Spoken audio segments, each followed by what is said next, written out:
I want to welcome everyone to our Harmony Power broadcast.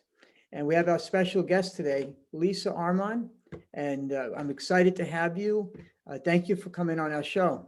Thank you so much. I'm excited to be here. And, what inspired me was, what you did with Earth Day.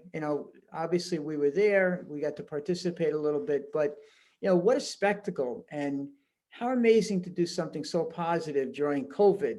This is why I had to have you on the show. I'm like, she's got to be on the show. And so I love it. I want to hear about it. I Yeah. have my point of view, but I want to tell me everything about it, please. Yeah. Well, as everyone knows, COVID just wreaked havoc on our city, and people were really stuck inside quite a bit. And so we really saw this opportunity for bringing the community back together safely, joyfully in the street.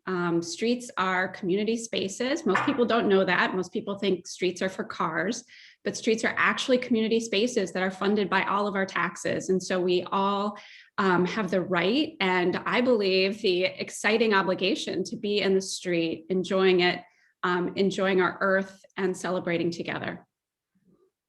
It's amazing. And could you share some of the activities that you had? I mean, there was a lot there, so I figured you'd express that even better.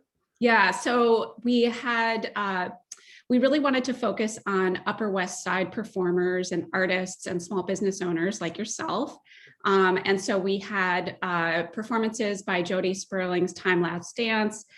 We had Bridge for Dance there. They did a really fun street dance with kids and adults and taught people dance moves from Earth, Wind, and Fire. I mean, who doesn't want to dance in the streets to Earth, Wind, and Fire? I mean, seriously, so fun. So fun. We had Harmony by Karate. We had hoops in the street. We had games in the street. We had a jazz quartet from LaGuardia, high school musicians. And we had the Met Orchestra come out. We had some Broadway singers come out and perform. So we had just song, dance, art.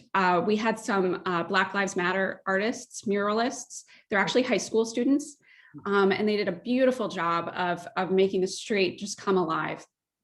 And how did you feel that the impact? I mean, I saw a lot of smiles that day, but what was the feedback from the people? Like, what did they say to you? People absolutely loved it.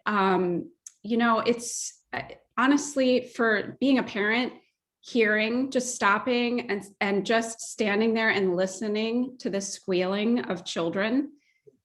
I mean, that's everything. So, I think people really enjoyed being outside, seeing other people. Sometimes you couldn't see, who that was because people had masks on, but you could see in their eyes that they were happy and smiling. So it was a great day. I think that completely speaks volumes because you know how I feel about children. So it's for the future. And that really touched my heart when I saw all that activity with COVID. That's a bold stand to like, all right, I'm going to have this big event. And we're going to get people out on the street, and it was safe about it with people wearing their masks, and it was just, even with the crowd, there was still respect the distance, and I just felt really, wowed by that. It was very well thought out, and that's why I have to be on the show because we're going to honor you at the end of the show. But I just had a couple of questions to ask. What is the greatest adversity that you personally had to overcome in your life? Well, I thought about the question a lot. I think it's a great question, John, because, and I think I could give a lot of different answers, honestly. I thought of things in my personal life, growing up in a family with 6 kids, there was plenty of adversity. But professionally, it's challenging to constantly come back to this notion that everyone in our society deserves to be safe and to navigate our city in a safe way. And that's something I fight for every single day. I want kids to be able to walk to school and bike to school safely. And I think that it's very hard at times to go to meetings where people don't share that fundamental belief with me. And so I will go to meetings and I will speak my mind and my truth. And at times I get so upset and so so personally just hurt by others not sharing that. And so I think that's something that I've had to really work through. And it's an adversity that's been challenging for me, but important. And it's why I do what I do. Well, I would say that from hearing this, I mean, obviously, they can't see what you can see, right? So that's really what it is. So we can get frustrated. And I get frustrated when people are like this.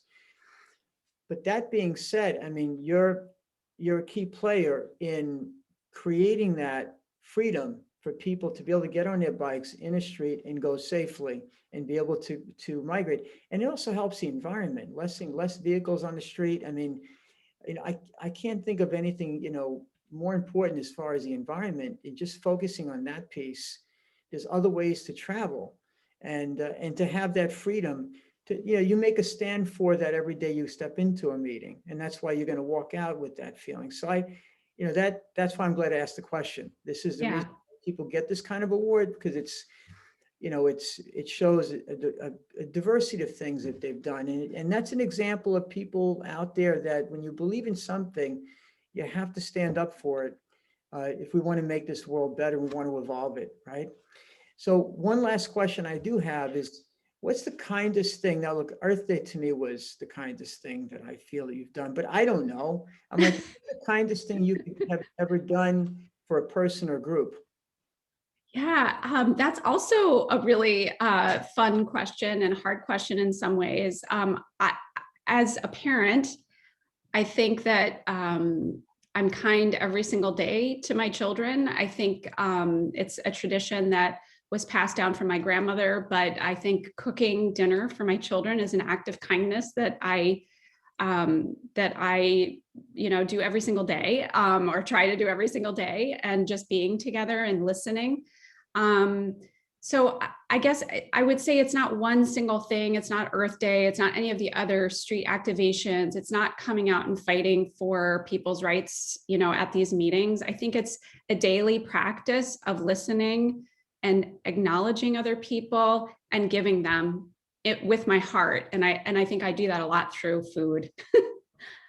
Sign me up. Listen, I give you an award just for the food. I know. You haven't even had your food. It just sounds good. Yeah. Well, I learned from my grandmother. She was a lovely cook. She was a Lebanese cook. And so I learned a lot from her, and spent many hours in her kitchen with her. But anyway, it's a tradition that I believe in strongly, and think it is an act of love every single day. Well, I tell you, the living by example and being kind and being that example everywhere, there's nothing more powerful than that, than a kind act, is just being that person. And people don't realize that if they chose this way of being, like just in that act of kindness in every direction, regardless of the adversity they're going through, how transformative their own life would be, right? So the fact that you're sharing that, I think it's quite profound. So thank you. Thank you. That being said, so there was a lot here, and I'm excited to read this to you, because this is going to be your award today. And this is everything I do. The board of directors supports when I pick people in the community that I feel really are doing things that are profound. Today, Lisa Orman has been awarded this certificate for dedication, commitment, and outstanding efforts in promoting harmony in the world. So it's right here. It'll be emailed to you. Okay. Today. So I'd say it's a great honor and pleasure to have you on our Harmony Power broadcast. Thank you so much. It was awesome to be here, and I'm very honored. Very honored to have you. Thank you so much. Thanks, John. Great to see you. You too. Okay. Bye-bye. Bye.